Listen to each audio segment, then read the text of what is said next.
예수와 제자들이 빌립보 가이사랴 여러 마을로 나아가실세 길에서 제자들에게 물어 이르시되 사람들이 나를 누구라고 하느냐. 제자들이 여짜와 이르되 세례 요한이라 하고 더러는 엘리야 더러는 선지자 중에 하나라 하나이다.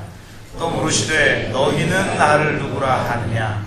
베드로가 대답하여 이르시되 주는 그리스도시니이다 하매 이에 자기의 일을 아무에게도 말하지 말라 경고하시고 인자가 많은 고난을 받고 장로들과 대제사장들과 서기관들에게 버림받아 죽음을 당하고 사흘 만에 살아나야 할 것을 비로소 그들에게 가르치시되 드러내놓고 이 말씀을 하시니 베드로가 예수를 붙들고 항변하매 예수께서 돌이키사 제자들을 보시며 베드로를 꾸짖어 이르시되 사탄아 내 뒤로 물러가라. 내가 하나님의 일을 생각하지 아니하고 도리어 사람의 일을 생각하는도다 하시고 우리와 제자들을 불러 이르시되 누구든지 나를 따라오려거든 자기를 부인하고 자기 십자가를 지고 나를 따를 것이니라.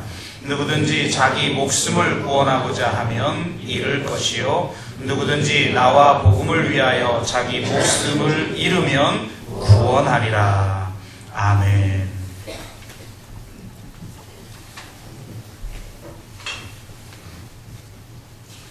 어, 1940년대 말에 미국 정부가 USL이라는 회사에 해군 수송선 주조를 위탁하게 되는데요. 전쟁에 대비해서 한 번에 1만 5천 명 정도의 병력을 수송할 수 있는 당시의 금액으로 960억 규모의 전함을 위탁한 것입니다. 그래서 이게 이제 1952년에 완성되어졌는데요. SS 미국호라고 이름이 붙여졌습니다. 44노트의 속력으로 한 번에 1만 킬로미터 이상 항해할 능력을 갖춘 세상에서 가장 빠른 수송선으로 알려져 있습니다. 그런데 뭐가 이 문제냐면 이 배가 만들어진 이후에 한 번도 군함으로 사용한 적이 없다는 것입니다. 이 배를 폐기시킬 때까지 17년 동안 대통령과 주지사들을 포함해서 다양한 저명 인사들을 태우는 호화 유람선으로 쓰였다고 합니다. 그리고 기껏해야 최대 1000명 미만의 승선 경험이 있다고 합니다. 그러니까 무기를 수송하거나 전쟁에 투입된 적은 단 한 번도 없이 오직 유람선으로만 사용되어진 배가 바로 SS 미국호입니다. 이 이야기를 이렇게 듣고 보면 우리도 마치 우리 자신이나 한국 교회를 바라보면서 마치 이 SS 미국호와 같지 않은가 하는 생각을 해보게 됩니다. 군함으로 제조되었지만 유람선으로만 사용되어졌던 이 SS 미국호처럼 이 한국 교회호는 영적 싸움을 싸우는 군함으로 제조되었지만 오직 자기 만족과 자기 행복만을 추구하며 이 세상을 즐기는 그런 유람선으로 전락해버린 것이 아닌가 하는 생각을 지우기가 어렵습니다. 한국교회는 십자가 없는 번영신학과 회개 없는 긍정적 사고로 물들어 있습니다. 교회 강단에서는 굳이 교회에 오지 않아도 들을 수 있는 이야기들이 선포되어지고 있습니다. 기독교가 내면의 위로와 평안을 줄 뿐 삶을 급진적으로 변화시키는 능력을 상실해 버렸습니다. 이런 능력을 잃어버린 그리스도인들은 교회를 세상의 가치와 싸우는 영적 전쟁을 치르는 군함으로 보지 않고 자기 만족과 행복을 누리며 세상을 구경하는 유람선으로 이해하기 시작했습니다. 더 이상 싸우려 하지 않고 세상을 변화시키려 하지 않기 때문에 바로 그 싸움 한가운데 임하시는 하나님의 능력을 경험하지를 못하고 있습니다. 그래서 이제는 세상과 교회가 다를 바가 하나도 없고 세상 사람들과 그리스도인이 차별이 없는 그런 시대가 되어져 버리고 말았습니다. 세상에서 안정과 위로와 성공과 만족을 추구할 뿐 이 세상을 뒤집어 엎는 그리스도인들이 사라져버린 이유가 도대체 무엇일까요? 왜 교회는 군함이 되지 못하고 유람선으로 전락해버린 것일까요? 결론적으로 말하면 그것은 하나님의 나라를 위해 자기를 부인하고 자기 십자가를 지고 주님을 따르는 제자도를 상실했기 때문입니다. 이 제자도라는 것은 신앙생활에서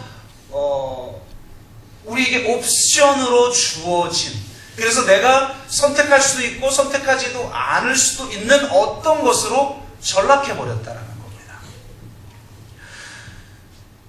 제자도를 상실했다는 것은 십자가를 믿어야 할 하나의 교리체계로 이해할 뿐 우리가 목숨을 걸고 지켜야 할 삶의 양식으로 이해하지 않는다는 것을 의미합니다. 이것은 곧 기독교의 본질을 놓쳐버린 것이죠. 우리가 유람선이 아니라 군함처럼 살기 위해서 도대체 어떻게 해야 할까요? 다른 방법이 없습니다. 다시 이 제자도를 회복해야 합니다. 복음의 본질적 요소로 작동하고 있는 이 제자도를 회복하지 않는 한 한국교회는 회복되기 어렵다고 할 수가 있습니다. 오늘 우리는 주님이 말씀하시는 제자도가 어떤 것인지를 다시 한번 살펴봄을 통해서 우리 자신부터 먼저 주님의 참 제자로 살아가며 우리 교회가 진정한 제자의 공동체로 변화되어지고 이 세상을 뒤집어 엎는 하나님의 나라의 능력이 나타나는 그런 교회가 되기를 주의 이름으로 축복합니다. 우리가 진정한 제자가 되기 위해서는 먼저 나를 따르라고 부르신 주님을 누구라고 고백하느냐를 결정해야 됩니다. 우리가 주님을 누구라고 고백하느냐에 따라 내 정체성이 결정되어지고 내 삶의 질이 결정되어지는 거예요. 여러분 생각해 보세요. 주님을 선생이다. 그러면 나는 뭐가 됩니까? 학생이 되는 거죠. 나를 무슨 지식을 배우는 학생으로 규정하게 되는 거예요. 그러니까 예수님이 누구신가에 대한 고백은 너무나 중요한 거죠. 일생일대에 어쩌면 가장 중요한 질문을 하고 있는 겁니다. 그래서 예수님이 오늘 제자들에게 물으시죠. 사람들은 나를 누구라 하느냐? 네, 누구라고 합니다. 그럼 너희는 나를 누구라고 하느냐? 묻습니다. 예수님을 누구라고 고백하느냐에 따라 그의 인생이, 삶의 질이 결정되어져요. 심지어는 성경에 보니까, 오늘 본문에 보니까 우리의 생명이 잃게 되기도 하고 얻게 되어지기도 하는 일생일대의 중요한 문제라는 걸 알 수가 있습니다. 이 문제를 외면하고 다른 것을 위해서 열심히 살아가다가 결국 가장 중요한 것을 잃어버리게 되는 일이 없기 위해서는 이 질문에 대한 바른 답을 가지고 있어야 합니다. 그래서 주님은 묻습니다. 너희는 나를 누구라 하느냐? 이 질문에 대해 베드로는 대답합니다. 주는 그리스도시입니다. 이 번역을 이렇게 해놨고요. 이건 그냥 당신은 그리스도입니다. 이런 거예요. 근데 이제 예수님에 대해서 하니까 당신은 뭐 이렇게 말하기 어려우니까 번역을 주는 이렇게 놨지. 그냥 당신은 그리스도입니다. 라고 고백한 거예요. 이 고백은 너무나 위대한 고백입니다. 그래서 예수님은 다른 성경 본문에 보면 이것을 알게 한 것은 너 혈과 육이 아니다. 세상적 지식이 아니다. 하나님의 은혜로 성령께서 깨우쳐 주셔서 네가 이런 고백을 하게 된 것이다 라고 말할 정도로 위대한 고백입니다. 여러분, 예수님이 그리스도임을 분명하게 고백하는 저와 여러분 되시길 바랍니다. 예수님이 그저 다른 성인들과 똑같은 하나의 성인이거나 또 어떤 지식을 우리에게 전수해주는 스승이거나 이 세상 사람, 그 당시 유대 사람들이 고백하듯이 선지자가 아니라 그리스도라고 하는 것을 분명하게 고백하는 저와 여러분 되시기를 주의 이름으로 축복합니다. 그런데 이 고백은 맞는 대답이긴 한데 온전한 대답은 아니라는 겁니다. 맞는 대답이긴 한데 반쪽짜리 대답이라는 겁니다. 성경에 보면 예수님은 그리스도, 즉 우리의 구주, 이걸 이제 영어로는 Savior라고 하죠. 우리의 구주이실 뿐만 아니라 우리의 주, 영어로는 Lord라고 하죠. 우리의 주, 우리의 왕, 우리의 주인, 우리의 군주가 되시는 분이라는 거예요. 예수께서 구주 되실 뿐만 아니라 우리의 임금이요 주인 되신다라는 사실을 우리가 회복해야 합니다. 예수님은 죄인을 구원하러 오신 분일 뿐만 아니라 온 우주를 통치하시는 분이라는 겁니다. 사도행전에 보면 십자가와 부활과 승천을 경험한 베드로가 예수님에 대해서 소개할 땐 고백이 좀 바뀝니다. 사도행전에서 베드로는 예수님을 뭐라고 고백하냐면 주와 그리스도다, 이렇게 고백합니다. 십자가와 부활을 경험한 적이 없는 베드로는 그 베드로에게 예수님은 단지 그리스도였을 뿐이에요. 그런데 십자가와 부활을 경험한 베드로는 이제 예수님을 주와 그리스도라고 말합니다. 순서도 굉장히 중요하죠.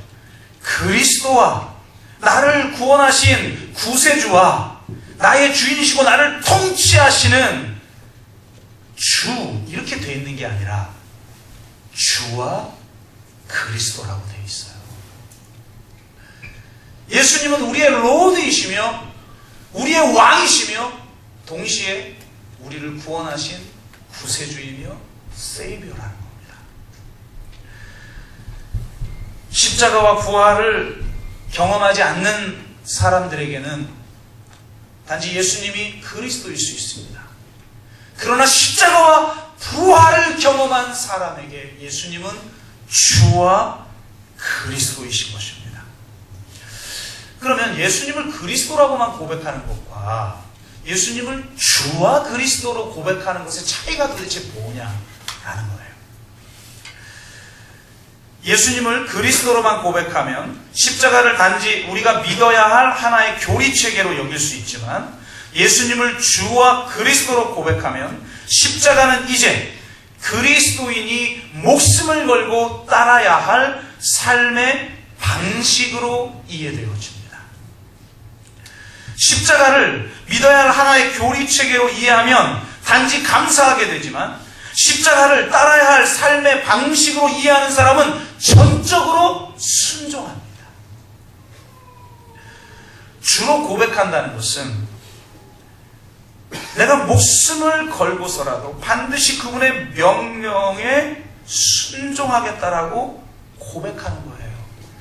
예수님을 선생이라고 말하면 그 지식을 내가 배우는 학생이라고 생각하는 것이고, 그리스도라면 나를 구원하신 주님께 감사하는 것이고, 그분이 나의 주이시면 그분의 명령이 어떤 것이든지 내가 이해할 수 있든지 없든지 내 상황이 어떤 처지에 놓여 있든지 상관없이 그분의 명령에 목숨 걸고 순종하는 게 주인 거예요. 가끔 여러분 조폭 영화 보시잖아요. 이 조폭 영화는 참 재밌어요. 그죠? 그러니까 영원한 테마죠. 근데 그 조폭 영화를 보세요. 한마디로 로드로 여기는 거예요, 부하들이.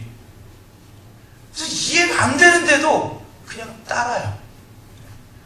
그 오야범을 구하기 위해서 자기 목숨을 버려요. 대하 드라마 보십시오. 정도전이 이성계 앞에 무릎 꿇잖아요. 당신이 오늘부터 나의 주군입니다. 그 다음부터는 이성계를 위해서 자기 목숨을 버려요. 이걸 주라고 하는 거예요. 나에게 은혜를 베푼 이는 그리스도지만 그분이 나의 주인이시고 왕이시고 그분이 이 온 우주를 통치하시는 분이시기에 그분의 명령 앞에 순종해야 되는 것으로 고백하는 것이 예수님을 주로 고백하는 것이에요. 귀신들도 예수님이 그리스도인 걸 알았어요. 여러분이 예수님이 그리스도인 걸 아는 걸 대단하게 생각하면 안 돼요. 귀신들도 귀신같이 알았어요. 아주 제자들도 모르고 유대인들도 모르는데 귀신이 꼭 가지고 당신은 하나님의 아들, 당신은 그리스도입니다. 예수님이 그리스도를 아는 게 구원을 보장해 주나요? 그럼 귀신들도 다 구원받았어야죠. 그런데 문제는 뭐냐? 귀신들에게 있어서 그리스도와 주는 달라요. 예수가 그리스도인지는 알겠는데 주는 아니에요. 귀신들에게 주는 누굽니까? 사단이죠. 그러니까 사단에게 굴복하는 거예요. 사단의 그 권세 아래에 굴복하는 거예요. 그걸 주라고 하는 거예요. 귀신의 주는 사단입니다. 그래서 귀신은 사단의 길을 갑니다. 하지만 그리스도인은 예수님을 주와 그리스도로 고백하는 사람들인 줄로 믿습니다. 오직 그리스도인들에게만 주와 그리스도는 하나입니다. 그렇기 때문에 예수님을 주와 그리스도로 고백하는 자들은 전적으로 예수 그리스도의 명령에 순종합니다. 전적으로 예수 그리스도의 명령에 순종하는 자를 성경은 제자라고 부릅니다. 예수님은 우리를 교회 다니는 신자로 부른 게 아니에요. 그분의 명령 앞에 철저하게 복종하고 순종하는 제자로 부르신 겁니다. 제자란 하나님의 통치를 전적으로 인정하고 그것을 온전히 성취하기 위해 순종하는 자들입니다. 십자가를 단지 믿어야 할 하나의 교리체계로 이해하거나 예수님을 단지 그리스도로만 고백하게 되면 베드로처럼 반응할 수 있어요. 예수님이 베드로에게만이 아니죠. 제자들에게 이렇게 이야기합니다. 오늘 본문에 보면 인자가 많은 고난을 받고 장로들과 대제사장들과 서기관들에게 버림받되어 죽임을 당하고 사흘 만에 살아나야 한다. 말씀하십니다. 그랬더니 베드로가 오늘 본문에 보니까 참 재밌어요. 예수님을 붙들고 항변했다. 그냥 얘기한 게 아니에요. 여기서 항변했다라는 것은 헬라어 원어의 뜻은 꾸짖다, 야단치다 이런 뜻이고, 붙들었다. 그러니까 상상을 해보면 이런 거예요. 예수님이 실없는 소리 혹은 나약한 소리를 한 거죠. 야, 인자가 내가 지금 그리스도라고 고백한 그분이 인자가 지금 고난받고 나중에 죽어야 돼. 그리고 사흘 만에 부활해야 돼. 사흘 만에 부활은 이거 뭐 관심도 없어요. 그 앞에 죽어야 돼. 이건 말도 안 되는 이야기인 거예요. 이건 내가 그리스도로 고백하는 분이 해서는 안 될 소리인 거예요. 이건 너무나 나약한 소리예요. 그러니까 붙들고, 아마 제가 생각할 땐 양 어깨를 이렇게 붙들었을 것 같아요. 어깨를 붙들고 막 흔들어. 정신 차려. 정신 차리세요. 정신 차리세요. 그런 나약한 소리를 해가지고 어떻게 이스라엘을 회복하겠어요? 야단을 칩니다. 놀라운 건 예수님을 그리스도로 고백하는 사람들은 예수님을 야단칠 수 있는 사람들이에요. 저는 가만히 생각해 봤어요. 어떻게 예수님을 믿는다고 하면서도 시험에 들까? 가만히 생각해 보니까 예수님을 어떤 분으로 여기냐면 수직적 관계 속에서 절대자인 그분, 절대 권력과 권세를 가진 만유를 창조하시고 지금 만유를 통치하고 계신 그 절대자 앞에서 내가 당신의 백성으로 굴복한 것이 아니라 수평적 관계에서 그저 내가 원하는 위로, 그저 내가 원하는 만족, 그저 내가 원하는 생존의 해결, 또 성공하는 것, 또 만족을 누리는 것, 행복한 것, 그것을 나에게 주어야 하는 어떤 존재인 거예요. 말은 그분이 하나님이라고 믿지만 실제는 사실은 그런 분마저도 도구화할 수 있는 수평적 관계에 불과해요. 여러분, 상처는 수평적 관계에서만 겪는 겁니다. 그분이 나의 주이시고 나의 왕이시고 나의 주인이시고 나의 군주시다. 그럼 내가 이해되지 않아도 굴복합니다. 우리 교회에 군인들이 있으셔요. 우리 한 번 해병 어디가 되셨어요? 어디 앉아 계시지? 한 번 해병들이 영원한 해병대. 또 우리 공군 우리 집사님 계셔요. 군인들은 이게 무슨 말인지 이해해요. 군인들은 명령이 내려지면 자기 목숨을 걸고 그 명령에 순종합니다. 기독교 신앙의 본질은 바로 거기에 있는 거예요. 그러니까 예수님을 야단칠 수 있는 존재, 그게 우리들이라는 거예요. 그러면 실망하고 낙심하고 좌절할 수 있습니다. 그러니까 이에 대해서 예수님은 단호하게 베드로에게 맞서요. 사탄아, 내 뒤로 물러가라. 너는 나를 넘어지게 하는 자로다. 내가 하나님의 일을 생각지 아니하고 도리어 사람의 일을 생각하는도다. 두렵죠. 사단아, 내 뒤로 물러가라라는 소리를 들을 수도 있는 존재구나 우리가. 또 하나, 그리스도라고 고백하면서도 우리는 하나님의 일이 아니라 사람의 일을 생각할 수 있는 존재다. 여러분, 내가 사용하는 언어가 종교적이냐, 내가 사용하는 언어가 성경에 있는 단어이냐가 중요한 게 아니에요. 엄밀하게 말하면 베드로는 사람의 일을 하지 않았죠. 베드로가 예수님 정신 차리세요 하고 그분을 붙들고 야단치고 꾸짖은 이유는 뭐냐? 하나님이 구약을 통해서 예언해 놓고 있는 그 하나님의 나라가 성취되어져야 되고 그 일을 성취하는 메시아로 당신이 그리스도로 왔는데 이렇게 나약한 소리를 하면 됩니까? 라고 말한 거예요. 지금 가르쳐 준 거예요. 모든 지금 그 당시 이스라엘 사람들이, 유대 사람들이 모두가 꿈꾸고 있는 그 하나님의 구원에 대해서 지금 가르치고 있는 거예요. 예수님을. 이 베드로는 사람의 일이 아니죠. 하나님의 일을 하는 거죠, 베드로도. 그런데 더 깊이 들어가 보면 하나님의 일을 빙자한 사람의 일이라는 거예요, 예수님이. 이게 무서운 거죠. 성령께서 나를 정말 깨닫게 해주지 아니하시면 하나님의 일을 한다고 해놓고 사람의 일을 할 수도 있다는 거죠, 우리의 존재가. 그럼 도대체 사람의 일을 한 게 아니라 분명히 하나님의 일을 한다고 생각되어지는데 왜 사람의 일을 네가 생각한다라고 예수님이 말씀하셨을까? 그 뜻은 뒤에서 예수님이 제자들에게 요구하시고 있는 것을 비교해보면 알 수 있어요. 결론적으로 말하면 사람의 일이란 하나님의 일을 사람의 방식대로 하는 거예요. 그러니까 겉으로는 하나님의 일을 한다고 하지만 그 깊은 곳에 사실은 사람의 일을 꿈꾸고 있는 사람들은 그 일을 이룰 때 반드시 사람의 방식으로 한다는 거예요. 이 사람의 방식이 도대체 뭐냐? 이건 이후에 하나님의 방식에 대해서 주님이 직접적으로 이야기하고 있기 때문에 그 반대되는 것인데, 그 반대되는 것이 무엇인가를 보여주는 암시가 성경에 나와 있어요. 이 질문을 다른 곳에서 하지 않아요. 바로 빌립보 가이사랴 혹은 가이사랴 빌립보라고 일컬어지는 곳이죠.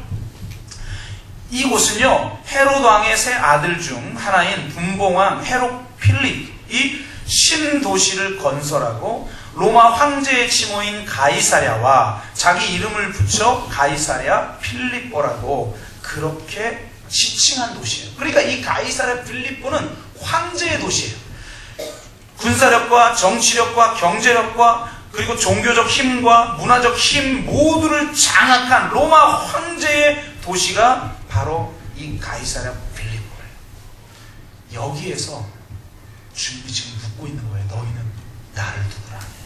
모두가 로마 황제를 로드라고 주라고 고백하고 있던 시대에 그 로마 황제의 도시인 가이사랴 필리포에서 제자들에게 묻습니다. 너희는 나를 누구라 하느냐?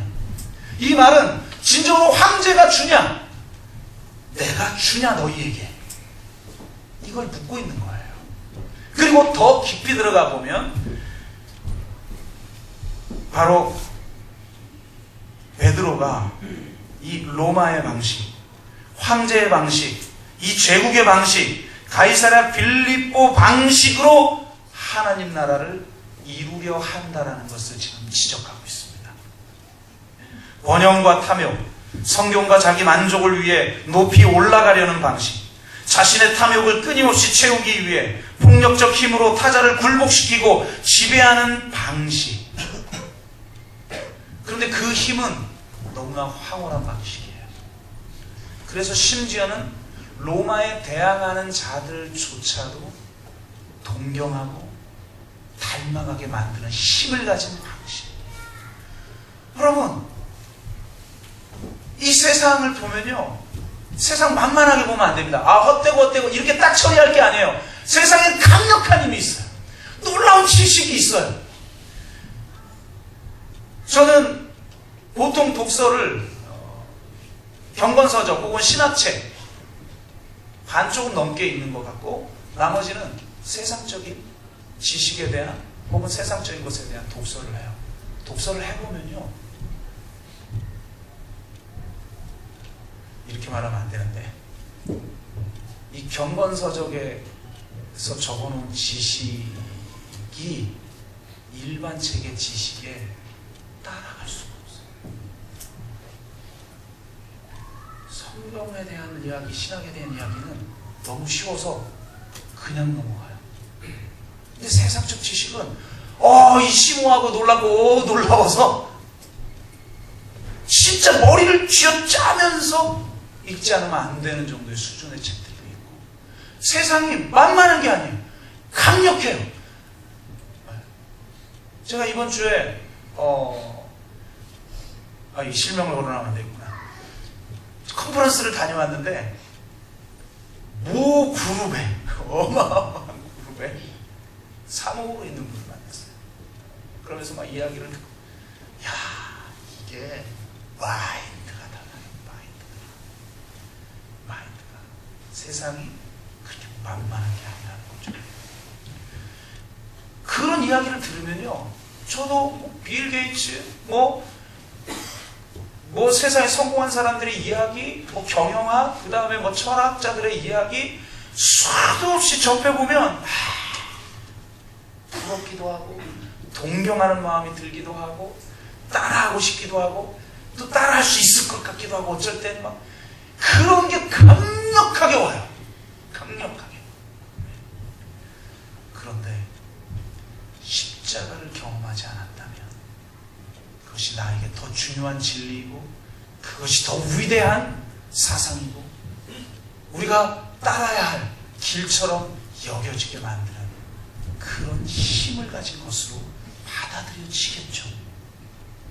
그런데 성경은 우리가 가야 할 길이 그런 길이 아니라고 말합니다. 예수님이 이렇게 말씀하시죠.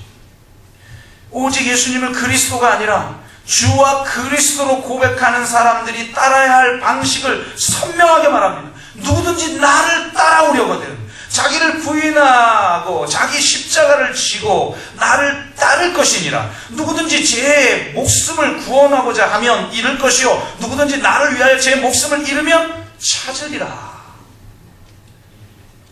예수님이 너 믿기만 해 라고 말하지 않아요. 나를 따르라고 말을 해요. 십자가를 살라고 말해요.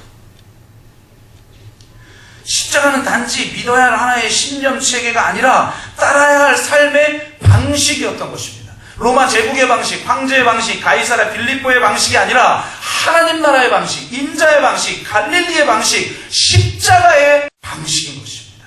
가난과 섬김, 나눔과 일치, 겸손과 희생을 위해 내려가는 방식, 철저히 자기를 부인하고 자기 십자가를 지며 자기 목숨을 잃고자 하는 방식, 예수님이 먼저 살아간 방식입니다. 예수님이 먼저 그렇게 사셨고 우리에게 그 길을 제시한 거예요.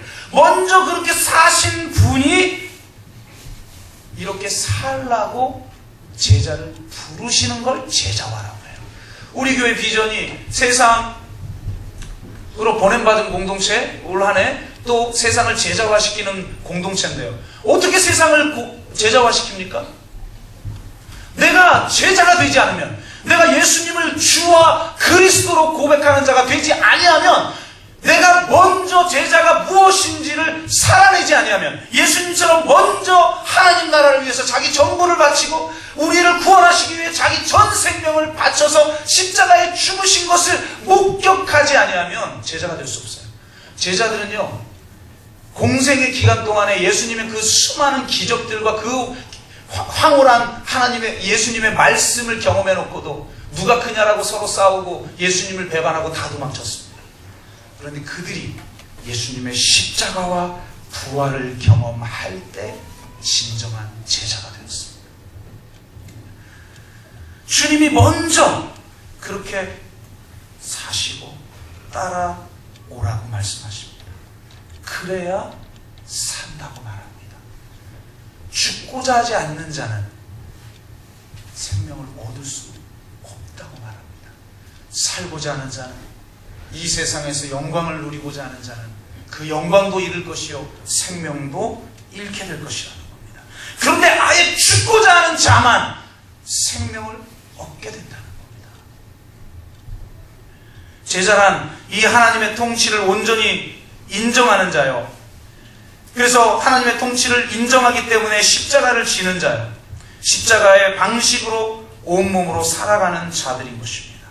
용서하고 사랑하고 포기하고 낮아지고 희생하고 섬기며 하나 되고 세우며 순종하고 증언의 삶을 살아가는 그런 삶을 살아가야 하는 것입니다.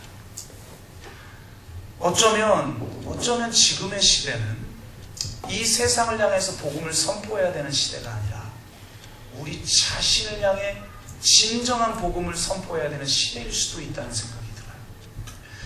이런 비유의 말씀이 있죠. 어느 한 청년이 물동이를 들고 있는데 화재가 났어요. 불은 너무 거대합니다.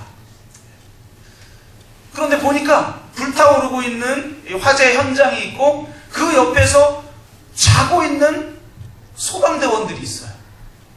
그러면 나는 이 물동이로 지금 불을 꺼야 할 것인가? 아니면 소방대원을 깨워야 할 것인가? 어쩌면 지금 이 시대는 이런 기로에 놓여 있을 수도 있다는 겁니다. 그럼 여러분, 불을 끄기 위해서 물동이를 붓겠습니까? 잠자고 있는 소방대원을 깨우겠습니까? 소방대원을 깨워야죠. 이 세상의 화재를 진압할 제자로서 부름받은 교회가 나에게 주어진 은혜만 누리고 그저 평안과 안정만을 추구하며 살아가는 그런 삶을 살아갈 때 이 세상은 멸망의 길로 갈 뿐만 아니라 그리스도인들에게 주어진 하나님 나라의 능력마저 상실해서 이제는 사회의 지탄의 대상이 되어져 버리고 하나님 나라의 능력도 상실해버리고 점점 이제 교인들 다 떠나고 20대 이하가 3% 이하로 떨어졌대요. 최종 통계. 그리고 30, 40대는 매년 10만 명 이상씩 교회를 떠나가고 있는 이 시대에 이제는 도리어 그리스도인을 깨워야 하는, 그리스도인에게 물을 끼얹어야 하는, 아니 내 자신에게 넌 도대체 십자가 앞에서 예수 그리스도를 누구라고 고백하며 그 고백한 대로 도대체 살아가고 있느냐, 그것을 지금 물어야 할 때인 것 같습니다. 어쩌면 우리 자신에게 사단아 내 뒤로 물러가라, 내가 하나님의 일을 생각지 아니하고 도리어 사람의 일을 생각하는도다 라고 스스로에게 외쳐야 할지도 모르겠습니다. 십자가는 단지 믿기만 하는 것이 아니라 따르라고 우리에게 주어진 것입니다. 자기를 부인하고 자기 십자가를 지고 주님을 따르되 죽고자 하라고 주님은 말씀하십니다. 그것이 그리스도인의 능력이요, 그것이 교회의 능력이요, 그것이 십자가의 능력이라고 말씀하십니다. 그 십자가를 짊어질 때 진정한 하나님 나라의 능력이 나타난다라고 말씀하십니다. 요시프 톤이라고 하는 분이 계신데 1934년에 태어난 루마니아 기독교의 지도자예요. 오늘날 세계적으로 유명한 침례교 센터인 오라데아 침례교회 목사로 섬기고 있는데, 그가 처음 목회를 시작하고 한 4년간 신실한 목회 사역을 했는데, 이 당국자들이 의혹을 갖게 된 거예요. 그래서 그를 체포해서 신문하기도 했습니다. 그 유명한 니콜라이 차우세스쿠라고 하는 그 독재자의 억압 정권하에서 당국자들이 그를 죽이려고 위협을 하게 됩니다.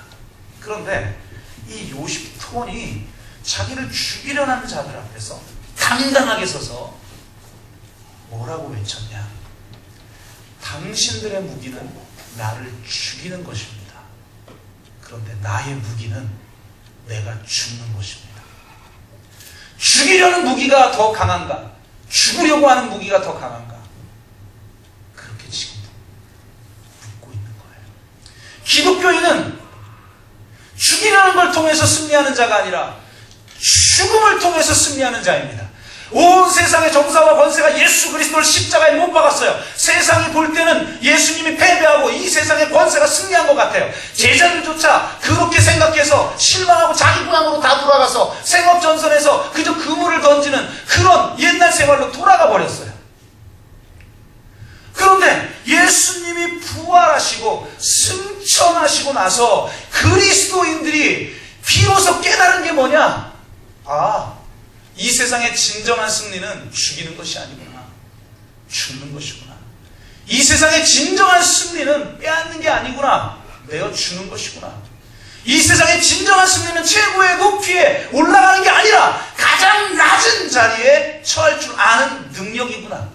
내 마음대로 내 힘을 가지고 내 마음대로 살아가는 것이 아니라 나의 천국을 전적으로 하나님 앞에 맡겨버리고 그분을 주군으로 주인으로 왕으로 모셔드리며 그분의 명령에 무엇이든지 순종하며 살아가는 삶이 세상을 구원하는 능력이구나. 이것을 경험한 사람들이 바로 제자인 것입니다. 여러분, 죽이고자 하여 승리하지 말고 죽고자 하여 승리하시는 분 되시길 바랍니다. 뺏고 쌓는 것을 통해서 승리하지 말고 주고 버리는 것을 통해서 승리하시길 바랍니다. 높이 올라감을 통해서가 아니라 가장 낮아짐을 통해서 승리하시기를 바랍니다. 우리가 죽을 때만 하나님의 능력은 나타납니다. 우리가 왜 죽어야 합니까? 우리가 죽어야 살기 때문에. 이거는 절대 법칙이에요. 나는 죽지도 않으려고 하는데 하나님이 알아서 나를 구원해 주신다? 구원 공식 좀 내가 외우고 내가 인식하고 있다고 해서 내 전 존재는 그분을 주로 인정하고 그분의 삶에 대해 그분의 명령 앞에서 내 전 삶으로 내 목숨을 걸고 순종하려 하지 않는데 그냥 주어진다? 성경에 그런 복음은 존재하지 않습니다. 죽어야 사는 겁니다. 죽어야 사는 겁니다. 그런데 놀라운 건 내가 죽어야 살고 내가 썩어질 것을 포기해야 썩지 아니할 것을 입게 되고 내가 죽어야 세상과 나는 관계없고 구속한 주만 보이고 내가 죽어야 이 세상 나라는 권세를 잃고 하나님의 나라가 지금 여기에 임하는데 내가 죽으려 해도 죽어지지가 않는다는 거예요. 이겁니다. 죽고자 하는 자가 죽고자 하는 바가 없는 사람은 내가 죽고자 해도 죽지 않는다는 경험을 할 수가 없어요. 내가 죽고자 하는데 죽을 수 없는 자신의 철저한 한계를 깨달았을 때 다가오는 것을 은혜라고 하는 겁니다. 그 은혜 앞에서 내 힘으로는 죽을 수조차 없는 그런 나를 위해 자기 목숨을 먼저 버리신 예수 그리스도의 십자가가 먼저 있기에 우리의 십자가가 있는 것입니다. 그분의 십자가의 은혜 아래 우리가 완전히 사로잡힐 때만 우리는 죽을 수 있는 것입니다. 여러분 정말 여러분 예수님이 여러분의 주이며 그리스도입니까? 정말 예수님이 여러분을 구원하고 이 세상을 구원하기 위해 정말 자기 생명을 내어주신 분이십니까? 그런 분으로 인격적으로 나에게 다가오십니까? 그래서 그분의 사랑 앞에 내가 나가고 보니 내가 십자가에서 내가 죽어버렸다라는 사실을 깨닫게 되십니까? 여러분, 자신이 십자가에서 이미 죽었다는 걸 아는 자만이 죽을 수 있습니다. 내가 예수님의 그 사랑 안에서 십자가에서 온전히 받아들여져 내 이 자아가 아무리 죽으려고 해도 죽을 수 없는 내 자아가 예수 그리스도의 십자가에 못 박혔구나. 그래서 내가 그리스도와 함께 죽고 그리스도와 함께 산 자가 되었구나. 그리스도와 함께 산 자는 죽고자 하는 자고, 그래서 죽고자 하는 자만이 진정한 예수의 생명을 누리게 되는구나. 그래서 사도 바울은 뭐라고 말합니까? 내가 그리스도의 남은 고난을 내 육체에 채운다고 말합니다. 내가 항상 예수의 죽음을 몸에 짊어짐은 십자가를 살아가는 거죠. 내가 날마다 죽노라 고백하며 십자가를 살아가는 거예요. 그렇게 내가 예수의 죽음을 몸에 짊어지면 예수의 생명이 또한 우리 몸에 나타나게 하려 함이니라. 아멘. 예수의 생명이 내 몸에 안 나타나는 것은 내가 예수님을 주로 인정 안 하는 것입니다. 예수님을 주로 인정하면 예수의 생명이 내 몸에 나타납니다. 물론 우리는 여전히 연약해서 이런 주님 앞에 나갈 때마다 정말 안타깝고 눈물나고 죄송하고 그러지만, 그럼에도 불구하고 죽고자 하는 자는 사는 이 영적 진리를 깨달은 우리는 내가 날마다 십자가 앞에 나아가 나 자신을 십자가에 못 박는 겁니다. 그런 자만이 이 땅에 하나님의 나라를 위해서 자기를 내어 던집니다. 저는 마더 테레사가 그 선교 그 단체에 있는 그 수녀에게 해준 말이 기억이 나요. 이 수녀가 열심히 섬겨요. 열심히 섬기는데 참 신기한 것은 내가 열심히 섬겨도 그 섬김에 대한 반응이 시원찮은 사람이 있죠. 지가 잘못했는데 내가 그래도 예수님의 믿고 따라서 내가 미안하다고 하면 그래 이제 알았어 막 이러는 인간들 있잖아요. 내가 뭐 열심히 베풀어요. 베푸는데 은혜를 모르는 인간들 있잖아요. 그런데 이 완전히 그냥 밑바닥 인생들을 돕는 거 아니겠습니까? 마더 테레사의 그 사역은. 그래서 열심히 섬기는데 고마움도 모르고 불평만 하고 더 요구하고 막 미치겠는 거예요. 그러니까 너무 힘들어가지고 같이 봉사하는 사람들에게 자기가 좀 하소연을 한 거예요. 이 사람들 해도 너무하죠. 그러면서 봉사자에게 하소연하는 모습을 마더 테레사가 본 거예요. 불렀죠. 그래서 이건 진정으로 이 단체에서 섬기는 자의 자세가 아니지. 그렇게 꾸짖었더니 비로소 자기의 잘못을 깨닫고 알겠습니다. 제가 이제는 사람들에게 하소연하지 않겠습니다. 이제는 예수님 앞에 나아가서 그분께 하소연하겠습니다. 그분이 내 짐을 짊어지시고 그 짊어지시도록 그분에게만 내어드리겠습니다. 이렇게 고백하자 마더 테레사가 이렇게 얘기했어요. 아니, 그러면 안 돼. 예수님은 이미 나를 위해서 충분히 희생하셨어요. 예수님은 이미 충분히 나를 위해서 십자가에서 아낌없이 자신을 내어주셨어. 그분은 나를 위해서 저 십자가에 달리셨어. 그러니 이제 그분에게 짐지고 그분에게 떠넘기지 마. 이제는 네가 십자가에서 달려야 해. 이렇게 얘기합니다. 그 말을 들은 수녀들이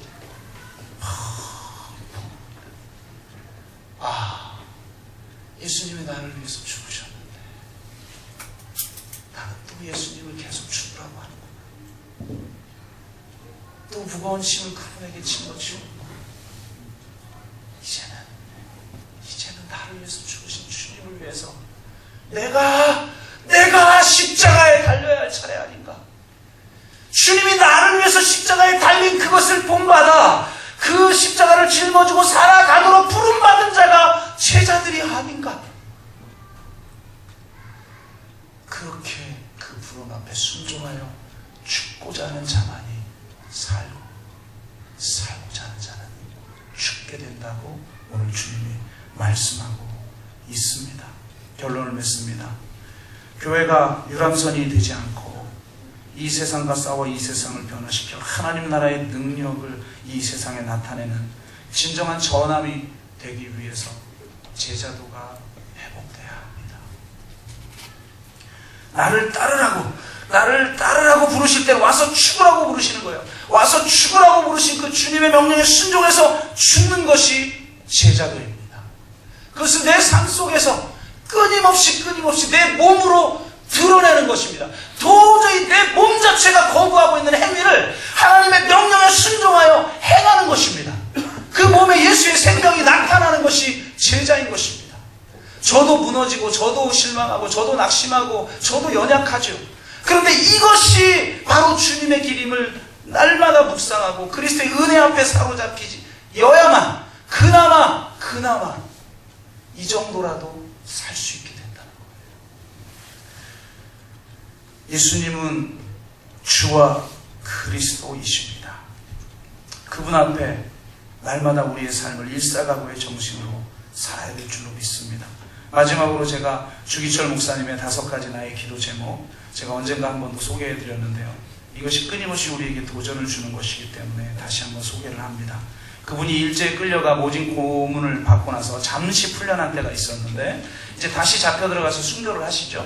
그 짧은 사이에 자신이 섬기는 이 산정연 교회에서 이 제목의 설교를 한 것이죠. 그분의 5가지 기도 제목이 뭔가? 첫째, 나의 기도는 죽음의 권세로부터 이기게 하여 주시옵소서입니다. 나는 지금 바야흐로 죽음에 직면하고 있습니다.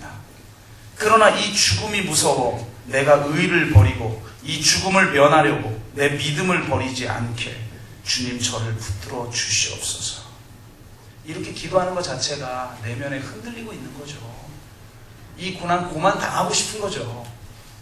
그런데 주님 때문에 이 기도를 드립니다. 주님은 나를 위하여 십자가에 달려 죽으셨거늘 어찌 내가 이 죽음이 무섭다고 내 주님을 모른 채 하오리까.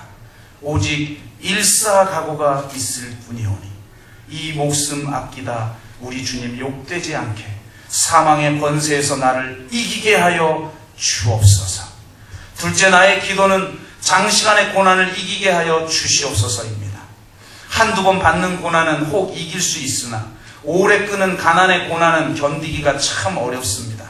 칼로 베고 불로 지지는 형벌도 한두 번이라면 감당할 수 있겠지만 1년, 10년 계속되는 오래 끄는 고난이라면 참으로 견디기가 어렵습니다. 그것도 절대 면할 수 없는 형벌이라면 어쩔 수 없이 당해야 하겠지만 내 말 한마디 타협하거나 내 고개 한번 까닥하면 이 형벌을 면할 수 있다고 생각될 때 그 어느 누구도 넘어지게 마련입니다.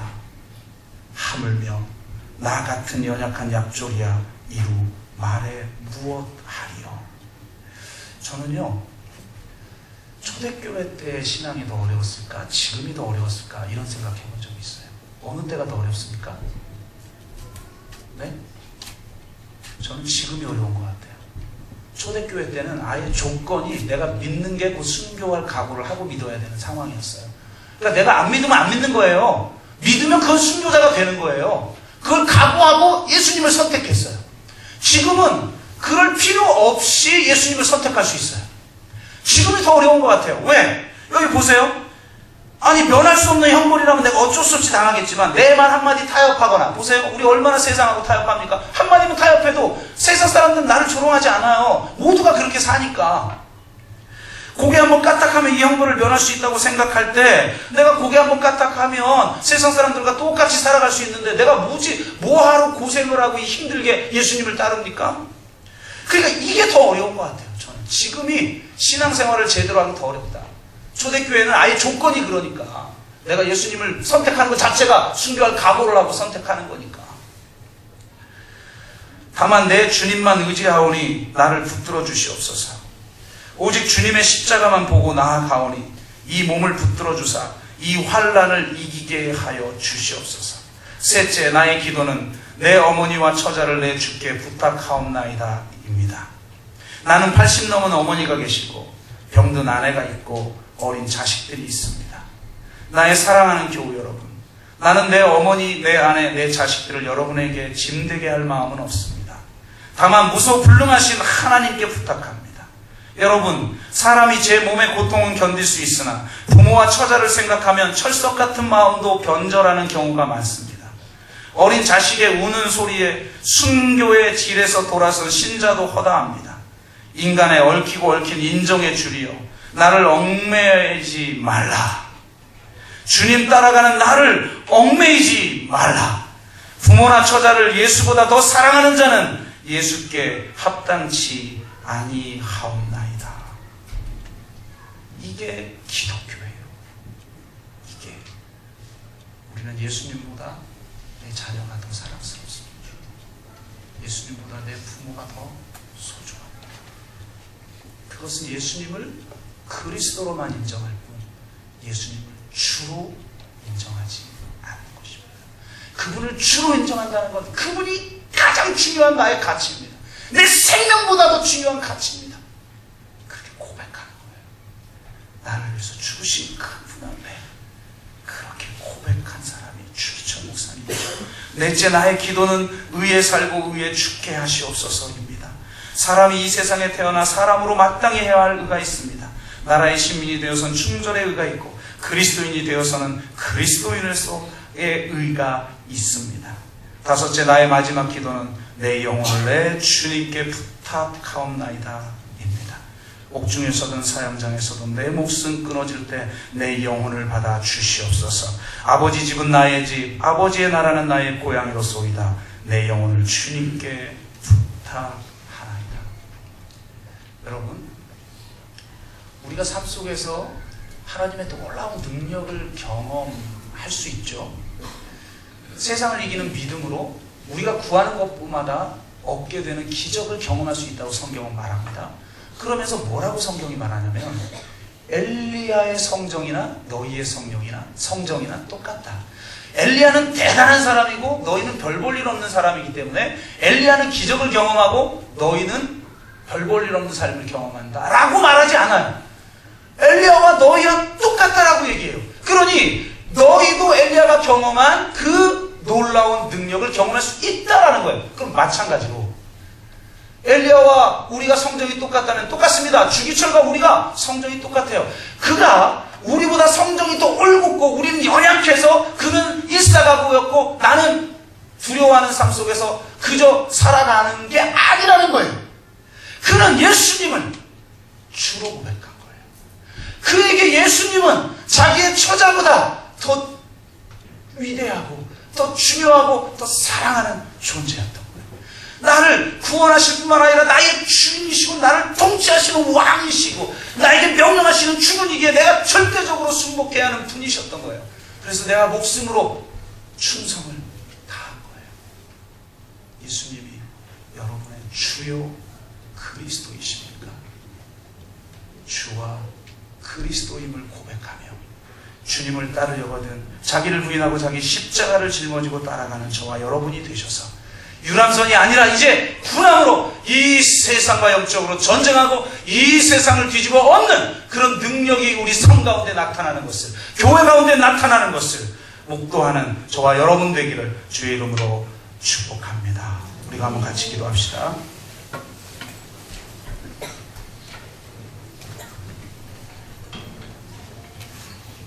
우리가 기도할 때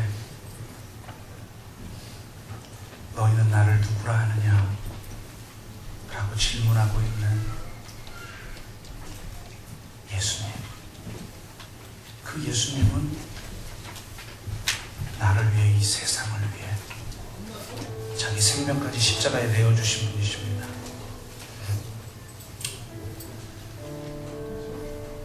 그분이 너희는 나를 누구라 하느냐 말씀하십니다.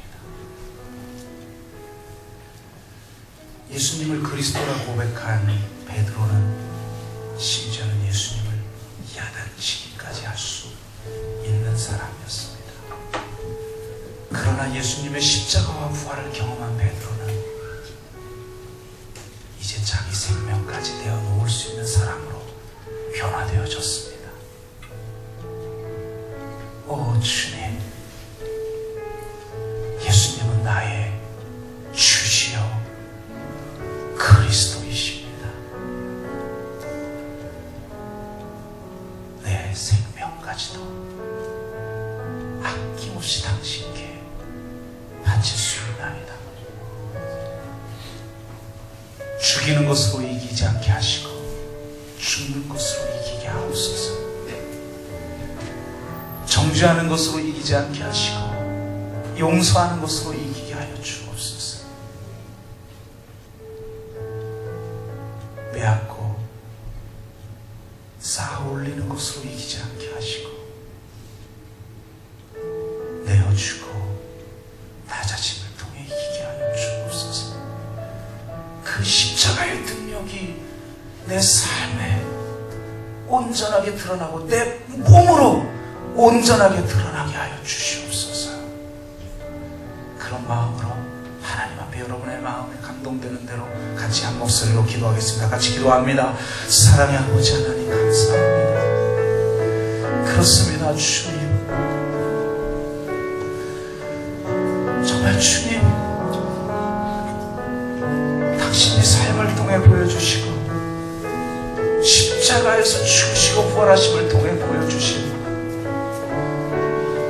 그 삶의 방식으로 우리를 주님이 초청하고 계십니다. 오 놀라우신 아버지 하나님, 오 놀라우신 아버지 하나님, 당신의 은혜와 당신의 사랑 때문에 그저 죽을 수밖에 없는 그런 내 삶을 주님 앞에 온전하게 드립니다. 내가 연약하여서 당신의 길을 갈 수 없을 때에 우리 가운데 계신 우리 주님께서 친히 이미 이기시고 이미 승리하셨음을 우리의 삶을 통해 보여주시옵소서. 이제 내가 아버지, 우리 가정이, 이 교회가, 한국교회가 이제 예수 그리스도가 우리의 주와 그리스도이심을 분명하게 고백하며 이 땅의 헛된 것들과 이 세상의 정서와 권세와 영적 싸움을 싸우며 참으로 하나님의 말씀으로 십자가의 길을 걸어가고 십자가의 삶의 방식으로 살아가는 우리 모두가 될 수 있도록 인도하여 주셔서 세상이 감당하지 못하는 그리스도인이 되게 하여 주옵소서. 하나님 감사합니다. 죽고자 하는 자는 살고 살고자 하는 자는 죽는 영적 법칙을 알게 하셔서 오직 자기를 부인하고 자기 십자가를 짊어지고 주님을 따르는 축복의 삶을 우리에게 허락하시니 감사합니다. 이제는 날마다 우리 가운데 우리 몸을 통해, 우리 개인의 몸과 그리스도의 몸을 통해 예수의 생명이 온전하게 드러나는 역사가 있게 하여 주옵소서. 감사드리며 예수 그리스도의 이름으로 기도드리옵나이다. 아멘.